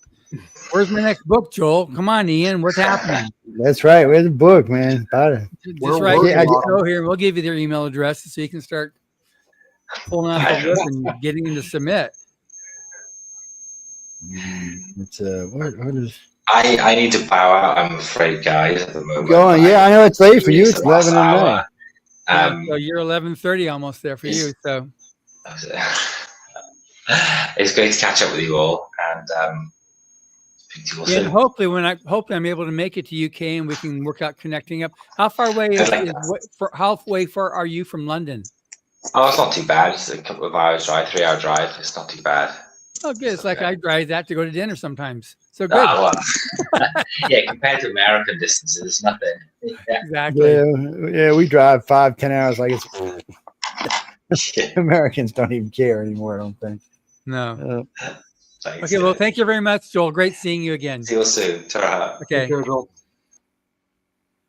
All right, so what's the temperature now in Phoenix? I was in Phoenix about a month ago for the opening of an L. Ron Hubbard house that he had when he lived there in 54. And it was during the afternoon. It was over 100. But I remember because I used to live there in the 70s. I lived in Phoenix. I grew up in Tucson. And I remember when it would cool down to 100 degrees by 5 o'clock in the morning in the heat of the year. Right. Yeah, recently we've gotten up to about 110, 113. 100 isn't bad here because there's no humidity, so you can stand it. But once it creeps up to around 110, 120, you're just dying. It's like being on Mars or something because you can't go outside without a spacesuit. Yeah, I was there a year before last. I was in Sedona, but I came down to Phoenix. It was a year before last for a UFO conference, and it was 112. And the guy's like, "Why aren't you sweating?" I said, "Because I'm from Louisiana, where it only gets up to 100, but it gets to 100% humidity at the same time." I said, because really, as long as there was a breeze where y'all was, it was fine for me. Now, when the breeze stopped, then it's just sheer heat. It's just pounding on your head. But as long as there was a breeze there, it didn't bother me at all. It's one of the places, reason I moved where I live right now, because I live on the coast, so there's always a breeze here, which is so nice when it gets hot. Because right now down here, 100 degrees, and it was 100% humidity last 3 days. It was only 88 degrees, and the feel like was 108 because of the humidity. It's retarded sometimes. Yeah, I used to work construction when I was in Arizona, mostly in Tucson, and so you'd start like at 6 in the morning, and you get off at 2:30 in the afternoon.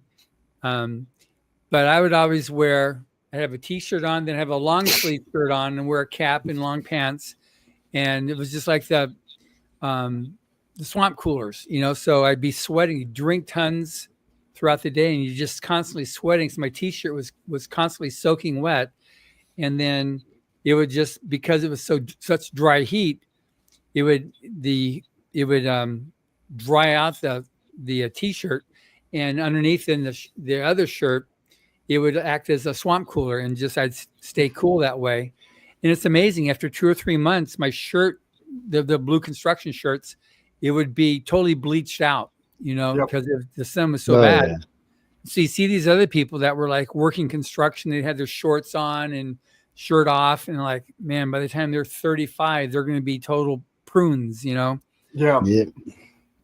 Yeah, we have these shirts down here that are, I don't know how to explain them. They're just cool shirts. They're made to be cool. And if any breeze hits them, or any sweat hits them, it's almost like you got a little ice cooler on you. They're really good. They got the ones you wrap around your neck, the ones you wear. Yeah. We started getting them about 10 years ago. I started giving them to the construction crews. It was so much nicer. But we use when we have outdoor construction crews going, I have I forgot what they call them now. They're just you turn them on, they're sprayers, and it just puts a mist of water in there. Oh, the misters, yeah. Yeah, they're just real light misters, but they work and they keep you.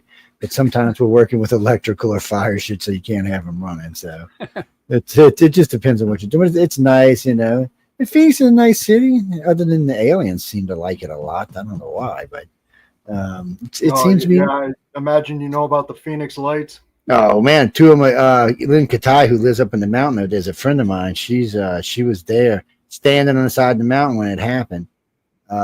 She was like, I don't know what the hell is. She was sending me all kind of videos.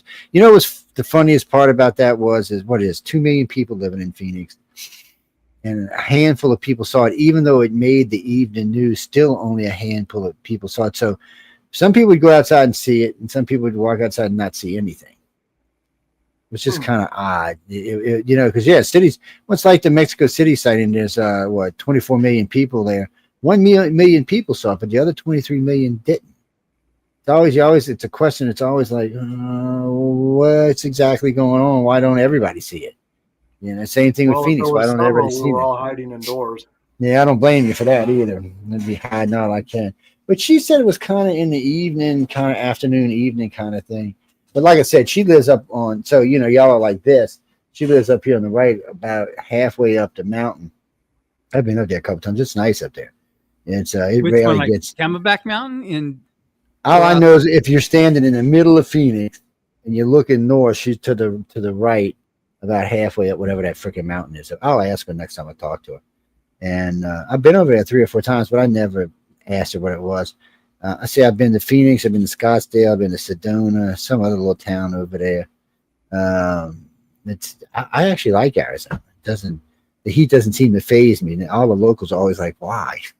Then I tell them where I'm from. Yeah, like, "Oh, that's why." Amazing about Arizona too is that frequently it's the hottest and the coolest state in the United States. It's like you've got Yuma, which is the hottest, and you've got Flagstaff is the coolest. It's just interesting how it can be. Yeah, that's where I've been. Both extremes. Last time I was in Sedona, it was pretty chilly there. It was, and then nobody ever told me there's 2 ways into Sedona, so I came in the front way, which is this number, down this little tight ass mountain, all the way down like this. I'm thinking, man, the other way you can drive in behind the airport, you just drive straight in. I'm like, you're fucking kidding me, right?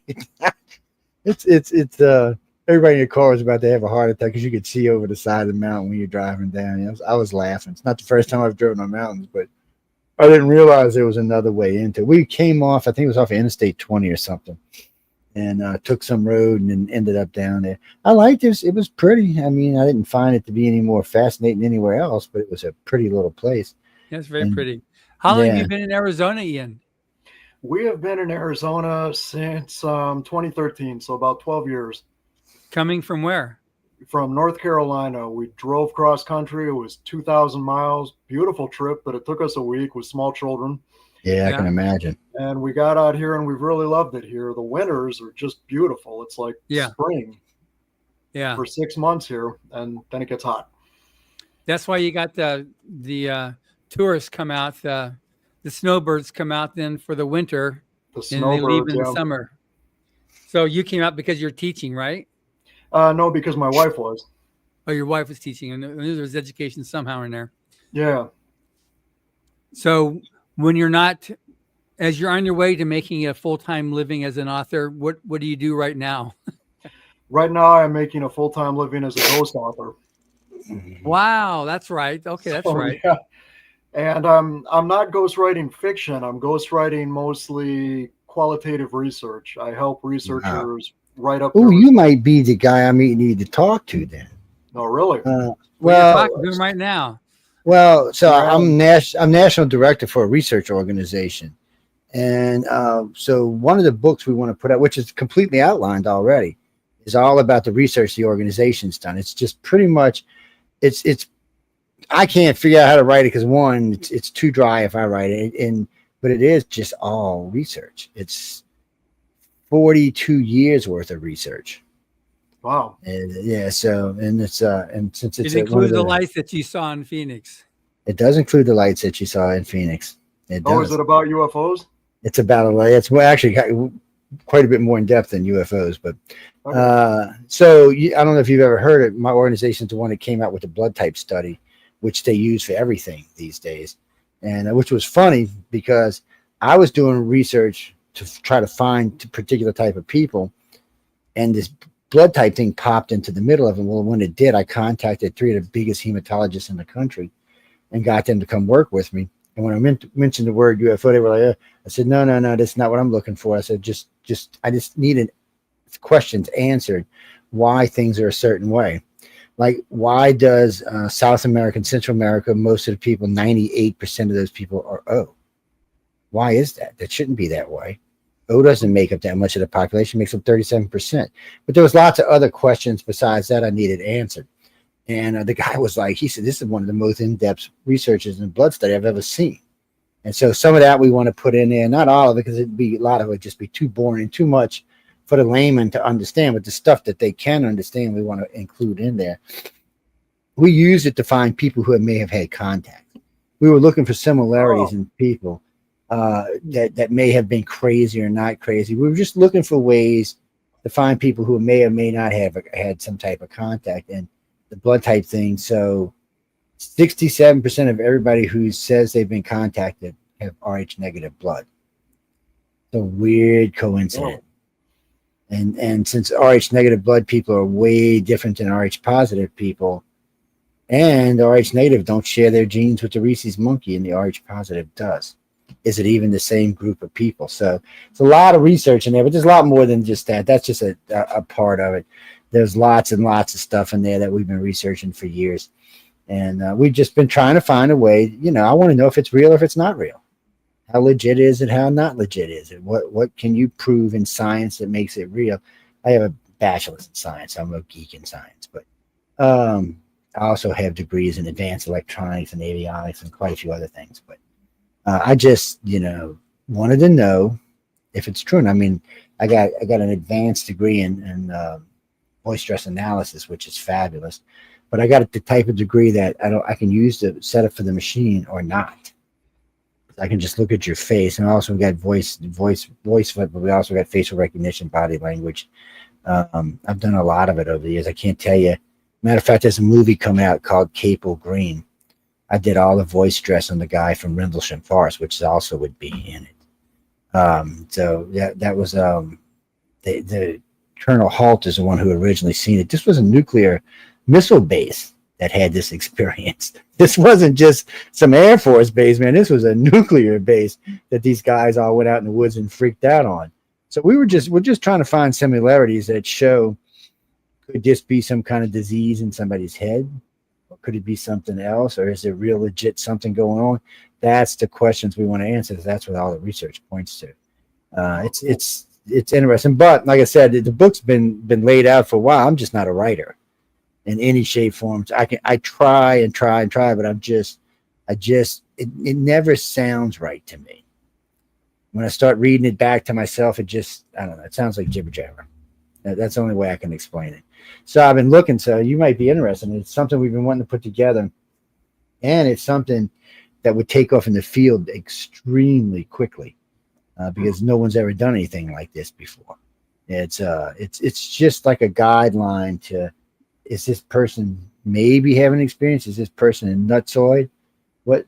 There's also a list of criteria in there that people who say they've had experiences, people who may have legitimately had experiences versus people who don't, the criterias are different, and it shows different when you're talking to them.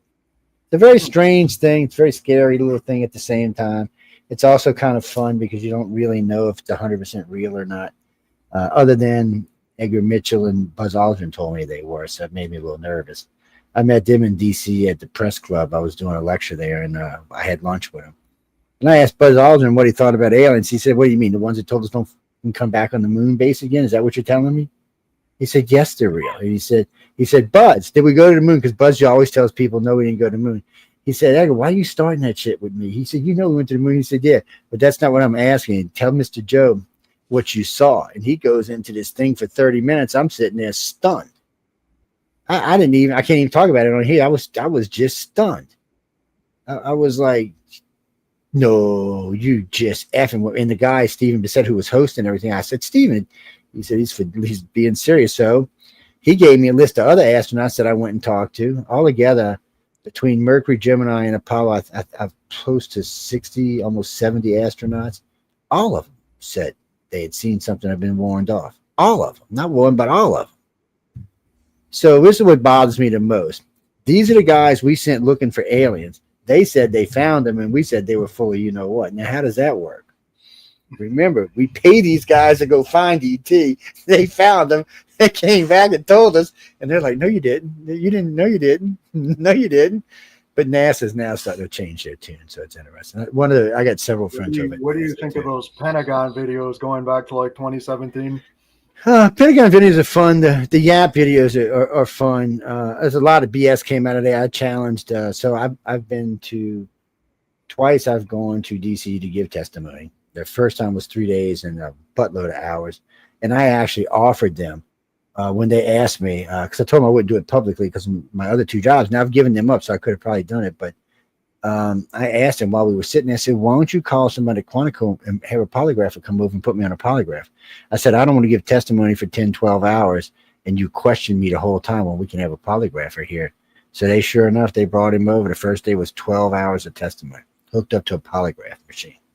Tell you what, I was telling them stuff. You could see their eyes going like this, and they would look at him and he's going, "He's telling the truth." And the lady's like, "No, he can't be." And he's like, "Yes, he is." Yeah, so she actually came and sat down to see if the machine was working, unhooked me, hooked herself up, and she said something. She said, "You're lying. You're lying. You're lying. You tell the truth." She said, "Son of a bitch, it works." She got back up. It was kind of funny. We broke a couple of times for lunch, but they were looking for something they just didn't expect that some civilian would have. And then the second time they brought me back was just recent, just a couple of weeks ago. I went back and spent 3 days with them. And there was lots. This is with Congress. This is with Congress. There's lots of senators there. There was lots of reps there. There was lots of aides there. But worse than that, there was at least 24 ranking officials from the Pentagon there. Lowest ranking ones was a colonel. Everybody else was full generals. These were full bird colonels too. These weren't just beginner colonels. I was like, wow, y'all got a big interest in this, don't you? And what was funny, the first day I gave testimony, there was maybe 16 people there. The next day there was over 50. And when I went this time, there was over 100. They were just the guy even told me one of the admirals told me, he said, I can't use the language he used, but he said, "Blinky, blinky, blinky, I hate you." And I'm like, "Why?" He said, "Because you just changed the way I look at the world." She said, I don't even know what to think about this. He said, part of me is scared beyond belief and part of me is exhilarated. He said, I don't think you're lying. He said, I think you're telling us the truth. He said, we didn't even know you existed. I said, that was the whole point. We're a private research organization. I said, we're not a 401(c). We don't take money from the Fed. We have private people who pay for our stuff. I said, that way, and the main reason we did that is if they ever brought us into court, if they ever wanted to research, if you own a 401(c), the government can request to audit your company at any given time for any reason they want, and you have to show them. If it's private research, they have to drag your ass into court to do it. And dragging me into court, since especially I'm in media, all the media in the country would be finding out, why are they doing this? So it keeps us safe is what it does. But anyway, we won't talk about you now. But I mean, we'll get together another time and talk about this. I'll bring you on one of the other shows and we'll talk about it. But I'm more interested in what you're doing. So what kind of stuff do you like to write? He's going to be a science fiction, fantasy, because you won with science fiction, but what about? Yeah, I write science fiction and fantasy, and I especially like to write stories that combine the two genres. I like to write science fiction stories that include elements of fantasy and vice versa. I can do that. I like that idea. So I really like to do sort of genre-bending stories. The story I wrote that appears in Volume 41 of Writers of the Future it's primarily a fantasy, but it has science fiction elements. So yeah. What was the inspiration? Really proud of how that came out. I hope readers like it. Yeah. Well, obviously you won. Thank you. Yeah. Well, that's one way of knowing they liked it. Well, I was saying I hope readers like it. The judges liked it. Yeah. It was a good story. I think people are going to enjoy it.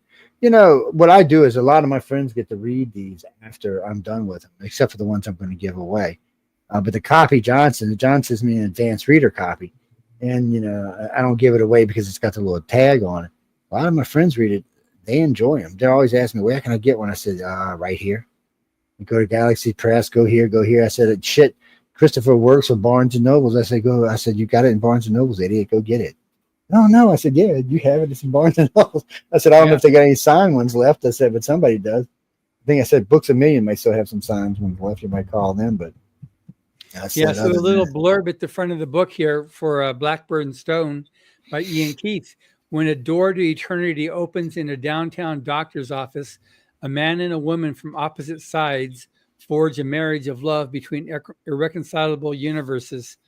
So that was a really fun story. So what was your inspiration? How'd you come up with that? Well, I live in the desert and my yard is populated by pigeons, rocks, and lizards. So I wanted to write something about them, sort of in tribute. And the pigeons became blackbirds and the stones remained stones, but they also became eggs and the lizards became telecommunications devices. And that's where the story came from. So it sort of began as a tribute to the view out my window, and it became a tribute to quirky families and strong women and all these other things. So it was a long process of evolution. How long did it take you to write it? A couple months, at least 2 months, maybe 3. Yeah. Well, how many times did you submit to the contest? This was my second submission. Wow. Damn, you good. You got you're on the front side of that bell curve. Yeah. What do you think is the mean of the bell curve? Well, no, because I was telling this earlier, most people who win will win in between, like, say, 12 and 16, somewhere up in there. That's at least for me.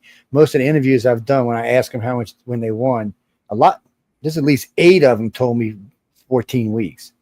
And a few said 12, 13. It's just weird. And then it was rare for me to meet somebody who won in the first 5, not in authors, not in illustrators, but in authors. It wasn't that common for the first 5 to have won. That's usually it's amazing persistence, and it shows you that it pays off. Yeah, well, it does. The most was one of our winners, who's one of your hosts now, who I think entered 47 times before winning. Yes. Well, actually, how long did it take Sean? And we have 2 hosts actually from Writers of the Future. We have Preston and Sean Haslett. Yeah, Preston Den, I think, was 47 times. His was like a total tearjerker story. Everybody in the audience was crying when he finished his story of when he won. And then Sean, I don't remember how many. It was multiple times. But Kevin Anderson entered 17 times before he disqualified himself. Rob Sawyer was I just had him on as a guest. He was like half a dozen or 7 times. Yeah, it's Yeah, it's we had harder for Wolf authors to Rose win right 24 off. times. Yeah, I mean, I know it's harder for authors to win right off. Yeah. It's not for illustrators though. I've met a lot of first time illustrator winners. Yeah. They're But usually also, younger Ian's though. got By the way. had a bit of a runway too, because he's been writing for a long time, just writing for the stuff that doesn't get sold in the bookstores as fiction stuff by writing under pseudonym names, or just not even a pseudonyms. You just write as Captain Jack Harkness.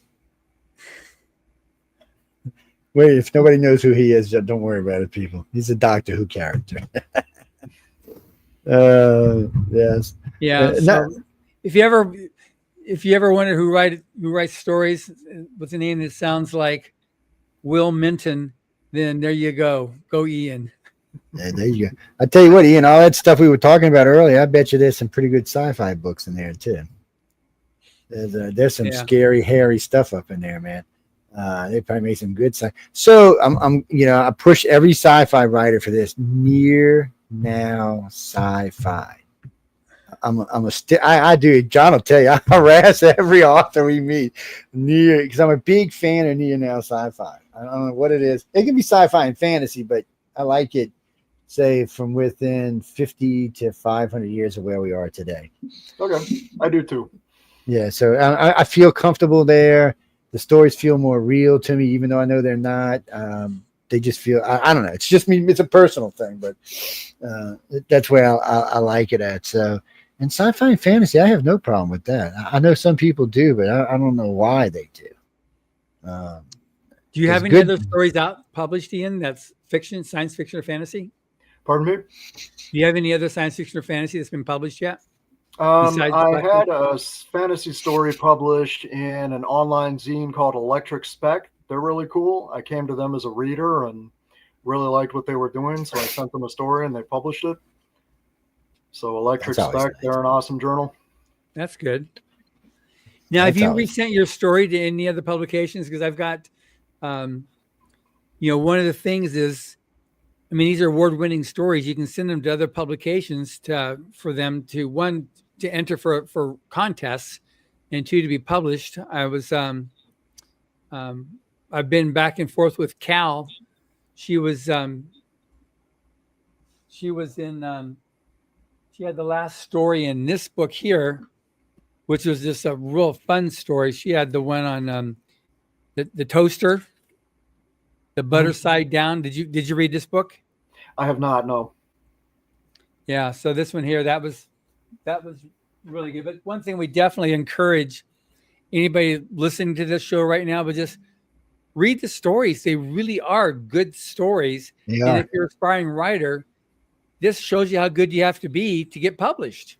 And then how do they do different stuff? And the one thing you learn from reading is, like, how do you create characters in a short story?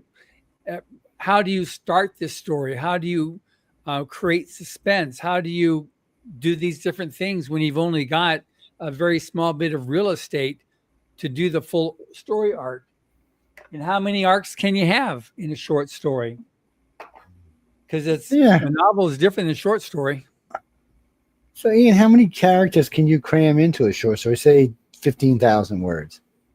How many words? I have a story 10 to 15. How many characters? 16,000 words that has maybe 4 major characters in it. That's pretty good. Yeah.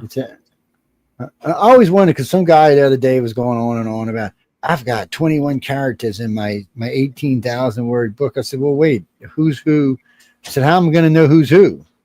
So that's a lot of characters, man. I mean, to be shifting around. I mean, you don't even see that in major television things. I didn't read it. I didn't feel like it was going to be. I'm sorry. Yeah. I just didn't feel like it was going to be something I wanted to read. So Ian, are you a pantser or a plotter, Ian? Mostly a plotter. Yeah, Carmen just texted and said, ask me if he's a pantser or a plotter. So, yeah. Tell Carmen I have to go back to bed. I plan pretty extensively before I write. Well, that's a good thing. There's nothing wrong with then that. it's all thought through. Then it's just a matter of like connecting the dots for you, or Yeah, I come up with a concept, and then I come up with characters, and I come up with an opening scene, and I sort of plot it out, and I get a good idea of where I'm going. I sort of have to know where I'm going, what the end is going to be. Usually it'll change as I'm writing, but I need a general direction. And then I start writing. So I do my planning by longhand. I write in notebooks, and I fill huge notebooks with just scribbles. And then I sit down and type it. So you have your various notes. Do you like do the beginning, and then you've got the end, and you throw the middle, and then you've got, oh, here's this cool thing here, and then you tear your notebook apart and then put the different pieces together? And because Tim Powers used to do things with note cards. He used to take the 3x5 cards, and he'd do the different things, and he'd lay the whole thing out on his living room floor. And he told one story once. He had it laid out, and then someone opened the front door, and the wind blew in and just messed it all up. But he would take these things and lay out his story as he came up with different thoughts or different pieces of it. And then that would be his story that he could then go and write. Doesn't that story that you were just telling continue with when he came back to look at where the stuff had blown on the floor, he found that the ending was better than he originally had it? Yes. Yeah, that was a great story. Yes. So, now you read, we had this story. Had you read any of L. Ron Hubbard's stories before? Let's see. Because he had Typewriter in the Sky was given to all the winners as his part. Yep. That's Tim's favorite story. I had read that one, and I have read Tough Old Man. That was a good one. Our volume. Yeah. Yes, I enjoyed that one. Well, that was the one they did the radio thing once. I really enjoyed that one. Yeah. So we use his stories obviously because he's endowed the contest, and he's the one that created it. But the reason why Tim likes it, and all the judges use it, we've gone through various stories because each judge who teaches the workshop has different favorite stories, whether it's Fear or Final Blackout or Typewriter in the Sky.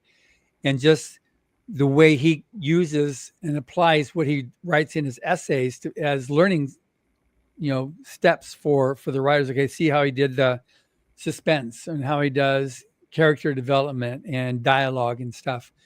Because we find that when we work with the actors, when they do the shows, even though a lot of the stories are written in 30s and 40s and 50s, a lot of actors say it's so easy to do his dialogue. It's like it's so natural. It's very sometimes natural. Sometimes they feel compelled to have to change the dialogue because it's so stilted. Said, I love doing his stories because it's just great dialogue. He really gets the various characters and personas so well. His narration too. He's got a really strong, clear, earthy human voice. Yeah. You really feel like you connect with him when you're reading his writing. Yeah, and it's just it's amazing. Just with very few words, you can really get a picture of what he's talking about, where you are. You're not in mystery about what's happening right now with very few words. And so it's great. I mean, he was writing 100,000 words a month, right? 3 hours a day, 3 days a week, and doing the rest of the time doing his research and travels. So that's 1,111 words an hour. So that's a lot. I couldn't do that. A.E. Van Vogt talked about watching him write once, and said he just watched him put the paper in and just looked, because he had a composition speed of 92 words a minute, and so he went and was just looking at the wall and just start typing, and the story would roll out in front of his eyes, and he just typed, But he was also of that group that said you have to be willing to throw away your first 500,000 to 1 million words as you build your own voice. And that's a writer writes, and you've written a lot, so that you've got a head start with your fiction, having already written so much as a ghostwriter. Yeah. And that's the thing. You got to get in your 10,000 hours, definitely. What's that? You got to get in your 10,000 hours, definitely. Your first 1 million words, or yeah. And Dean Wesley Smith, he did a lot of ghostwriting too, now he's writing 80,000 words a month, every month. He's, he had his game for the 70th year to publish 70 titles with his name on it, whether he was the editor or the author or whatever. And so now he's 72. So now he's working out his next games that he's doing. He's just, he's a monster writer. He loves to write. Yeah. So do you have any particular goal for novels? I'm not planning a novel yet. What I'm working on right now is a collection of novelettes that I would like to get published within the next year or so. So that's the project that I'm focusing on. And right now I've got 7 novelettes completed for it. I might go as high as 10. You know what? You can do me a favor. Explain to the audience what a novelette is. I know, but I mean, I get a lot of questions about stuff like that. If I'm remembering correctly, it's a short story of approximately 7,500 to 17,500 words. Yeah, it's on the high end there, the 75. But yeah, it is that. And it's interesting because Martin Shoemaker, I just had him on. I was just talking to him earlier with Joel. He's got a novel he's just publishing. It's actually in a bundle we've got coming out in a couple of weeks that we're a science fiction fantasy bundle where he's written about 30 or 40 short stories that he's put into a novel, and they're all connected. And so he's releasing that as a book with all these short stories. So are your novelettes, are they connected somehow? They are not, no. I want to do a really diverse collection. Yeah. Is it fantasy or science fiction or both? It's both. And many of the stories combine them. Yeah. Well, that's cool. And then you like to keep it as upbeat stuff, or do you get into the... I love a happy ending. Good, yeah. So sometimes they get dark on the way, but I love a happy ending. Spoiler alert. So. Yeah, no, I prefer that. I don't mind going through a bunch of crap if I know that the author is going to resolve it at the end and it'll come out okay. Yeah. If they go through crap and then it ends crap, I just feel really disappointed. I can read the news if I want to be able to have something like that. Right. That's true. I'm not interested in that type of storytelling. It's like, I don't need that. It doesn't do any good to me to just have something that just starts off good, takes a bad turn, and then ends bad or worse. It's like, it's not to me, it's not escape. It's not something where I can go off and just be somewhere and just like chill. Like I said, if I want to put characters through hard things and then show how they get themselves out of it. Yeah. Yeah. And one of the things that Heinlein talked about of Hubbard's storyline was one of the tropes that he had was the man that learned better. So a lot of his stories are someone who starts off, they're on the wrong side of the law, they're doing the wrong things, they're not ethical, and they come to some type of crossroads and they have to make a decision. And then in his stories, they decide and they learn to do the right thing, and then it has that resolution like that. I love those things, I think it's good if people learn to do the right thing, we'd be a lot better shape right now as a country, as a society, as a planet, but anyway, so I'm good. It's good to know that you're going to have yours that no matter what's going on, it'll end up good. You have my guarantee. Thank you. Then you'll have my readership. Great. So, do you have a target date for that? Oh, I would like to have it completely written by my birthday, which is November 9th. Well, that'd be nice. Nice little birthday present. And then are you going to do self-publishing, or are you already working with other people that you met to give you a helping hand? There are 2 avenues that I'm looking at. I'm either going to pursue getting an agent, and I know how difficult that is, or I'm going to approach independent publishers who don't require you to submit through an agent. So one of those 2 routes. I get it. Yeah. Have you been to Superstars Writing Conference or LTUE? Because there's a lot of agents. Publishers come to those and they're looking for more stories. I haven't been to them yet, but once I have the book, I'll start going to shop it around. Yeah. Yeah. Because they'll come there and you'll just, they have these little things where you get like 10 minutes or 15 minutes to talk to publishers or agents, and then you can do your pitch. And now that you've learned how to do pitches, you can do something that doesn't turn them off, which most of these guys do, and give yourself that much more of a leg up on selling it. Yeah, we learned from Jody Lynn Nye how to do a pitch. That was a great lesson.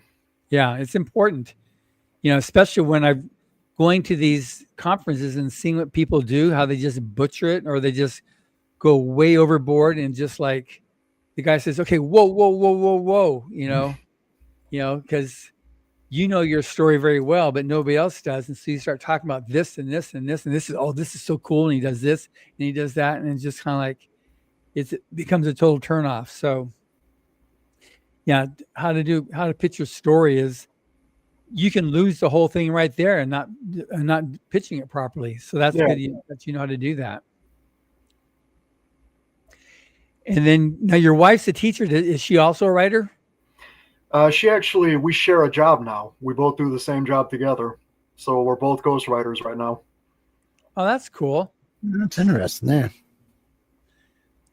So brave, but interesting. She's a nuclear physicist, and you're a chemical scientist, and you guys both take on and share different ghostwriting projects. Yeah, we share the projects, and often it involves qualitative analysis. So she'll do the analysis, I'll do the writing. That's the typical division of work, but we can trade off whenever we want. So it's great. That's awesome. That's when they really love too, because I work with my wife. Obviously, we work together, right? And it's just so rewarding being able to share. And then if something I can't do, then for some reason, if I'm not available, she can just jump in here and she can take the show too. She can do all the different things that I do on doing media or publicity and stuff, or on running different areas. She's the one that produces the show, the Writers of Future Gala. Yep. So, and we're both taking courses right now. We're taking classes, photography, then we're going to take classes in videography, then in editing, all the Photoshop, and then doing all the different classes to be able to do these different things to produce videos, quality stuff. So it's just something that it's great. It keeps, you're able to create stuff together. It's such a wonderful thing. So that's awesome that you're able to do it with your wife. My wife is a writer too, and I'm encouraging her to submit to the Writers of the Future contest. Well, I'm all for you on that. Yeah. Tell us, submit. Can't win if you don't submit, baby. That's right. You got to submit to win. Oh, man, what happens? She wins, man. She wins the big one. Uh-oh. Well, it'll be my turn to stay with the kids while she goes to LA. Yeah. Take the kids with you, man. It's like with Eric James Stone and Darcy Stone. Eric was a published finalist, and then he was a winner. And so he was like Mr. Hot Stuff. And then his wife, Darcy, came several years later, and she entered, and she won the grand prize. And so it was good. So they've got a really good shtick they do when they go to the Writers of the Future panels, because he also won a Nebula Award. So he comes out, and I came and I won. I won Writers of the Future. And then she said, yeah, well, I came out and I won Writers of the Future. And so she had her story, and then she says, but then I went and I won a Nebula Award. So he pulls out his Nebula and puts it in front of it. He said, yeah, that's cute. That's nice. And he said, yeah, but then I went and I got the grand prize, and mine's way bigger than his. So they just go back and forth on it. I think it's a real fun story they do, and everybody gets a big chuckle out of it. That sounds like healthy competition, and I would love it if my wife won the grand prize, because we share a bank account. So yes. So just one fun, because I know we're getting close to being done. Was there a particular judge that you found particularly more helpful than others for yourself? They were all amazing, but I think I have to give a particular thanks to Jody Lynn Nye and Tim Powers. They were the ones who were with us the most, and they were just so charming and wonderful and brilliant, and they taught us so much. They so love this too. Winning this contest has been one of the best things that has ever happened to me. So I would recommend it to anyone. Good. Well, yeah, because Jody and I and Tim are just a blast to listen to.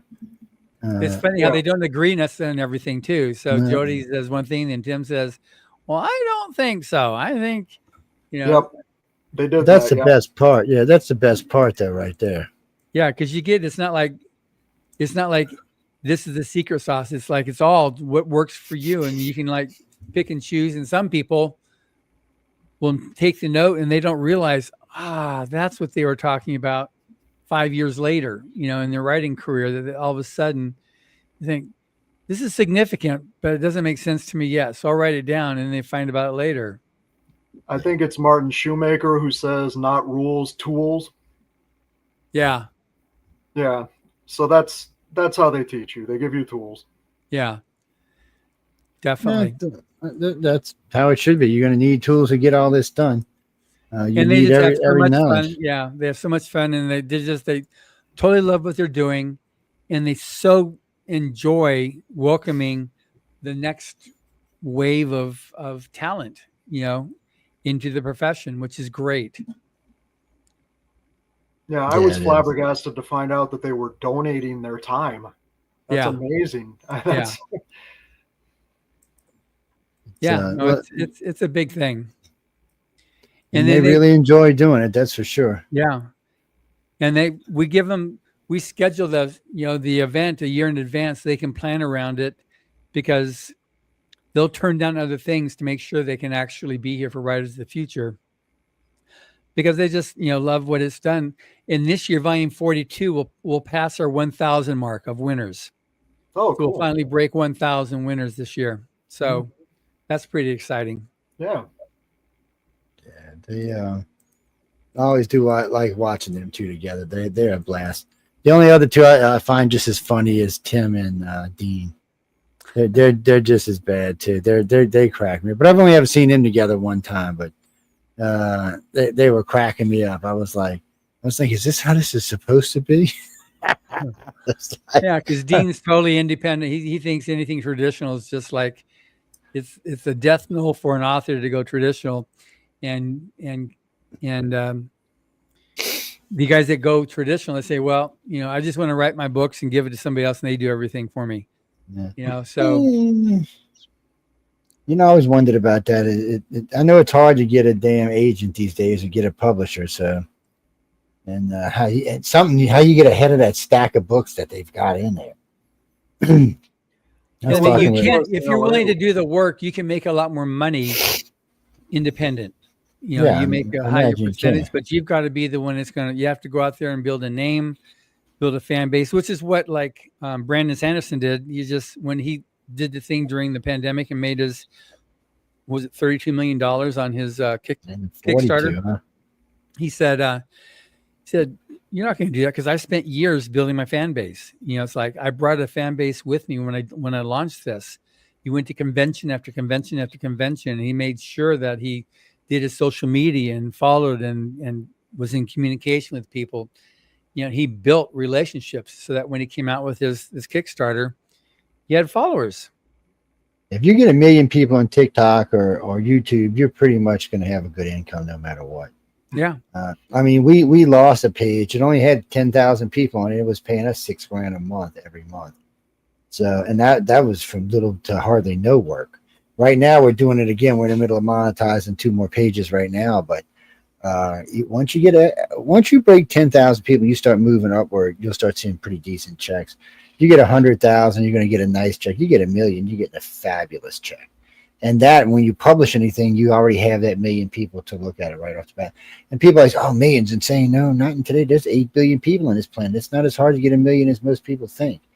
Between our 44 social media pages, we got about 2 million people. So it's not that hard. I'm not going to lie to anybody. It takes work, but and it does take. The problem with social media is you have to be active. You can't do social media and then don't come back for a week because you'll start losing followers. If you wait a month, you've lost half your followers. So you really have to post something daily or multiple times, especially TikTok or YouTube. But something. You're an author, so it's not that hard, big a deal for you. You can put out a paragraph of anything. They're paying attention. 2 or 3 paragraphs are like, or you can drop something that's controversial but not politically controversial. Something else. Yeah. Do you do social media there, Ian? I am just getting started. I really appreciated the presentation on social media that we received in LA. Yeah. And the gentleman said that we should start with Facebook. So starting with Facebook is what I've been doing. That's where to start, is Facebook. Building up on Facebook. Yeah. If you have any help, just give me a holler. I mean, you start with, see what Facebook turns, Instagram and Facebook belong to each other now. So you can have a Facebook, Instagram page, and you can have both publishing at the same time. Right. And you can even add WhatsApp in there if you want to. So they'll all three publish at the same time. As you get better at it, you can actually link other pages together that will publish. So instead of having to go to each page to publish, see, right now when I publish something on Facebook, it goes to 44 social media pages.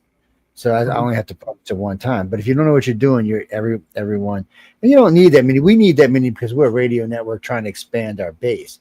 For you, it's different. You know, Facebook, Instagram, and TikTok is probably all you'll ever need. Once you get to 1 million on each one, you're set for life, man. Just posting. Most people don't realize that just posting to 1 million people, they're going to pay you probably 10 grand, 15 grand a month. That's really? Just post. Yeah, oh yeah. Because they're selling advertisement on your site, so they have to pay you. Right. And then once you got that, and then you're going, oh well, I got this new book, so you already know you got this many people that are active. You slide the book in there and say, hey, look. And the best thing to do is make a little contest, maybe give a couple away for free while you're selling them, and man, they will eat that shit up like it's candy. I took a little break, so I have to go start over on some stuff because I kind of got sideways in something else, but that's what happens sometimes. But I also had a different career too, so I didn't have to worry about money. It's a different thing for me. But now it's just all I do, so I have to pay attention to my pages. But I'm telling you, just today I made a post to Facebook on one of the pages, and I didn't see anything move on my Facebook page, but my Instagram page lit up like a Christmas tree. And so did my TikTok page. So you just never know which one it's going to be. And if you want, if you don't want to actually have to write everything, you can actually use voice command and talk to your social media, and it writes it for you. So there's lots of ways to do it. There's lots of ways, and I'm telling you, I know a lot of people in social media that are making a lot of money. Well, Preston Dennett probably makes $20K a month. Wow! Just off of his social media pages, and he don't have more than 200,000-300,000 people. It's just all about getting it. We have to start over because Facebook took 2 pages. I mean, Facebook took 1 page and YouTube took a big page. They just said you're banned for life. Poof. No reason, no excuse, no strikes, no nothing. Just poof. Wow. That was under Joe Biden and COVID. And one of our hosts said something about COVID, and they took our page. And it was making good money. Like I said, it's making $6 grand a month. That was easy money that I use for all sorts of things for the station. So they just popped it. Now we got Uncle Trump in office. YouTube is way more lenient. Yeah, they're not nailing you in everything you say. And of course, there's Rumble now too. Rumble also pays. All these pages can be monetized. All of them. As a matter of fact, you monetize Facebook. There's nothing that can't be monetized anymore. You get 4 or 5 monetized. You start building them up. The more you build them up, the more money you make. And that's not selling any of your books. That's just talking about stuff. When you get ready to put your books out or anything, you just put them out there. Like if you wanted to do 4 or 5 little short stories, you could put them out there and say, hey, I got 5 little short stories here, 5,000 words each. I'm going to sell the book for $10 or $20. If you've got a loyal audience, they'll eat it up. You'll get, just think, this is what I try to get across to people. Right now, if you're on our Facebook page, it's $6.99, right? So if you get 6,000 people on that page, that's $36,000 a month. What that is, and just $6.99 a month, man.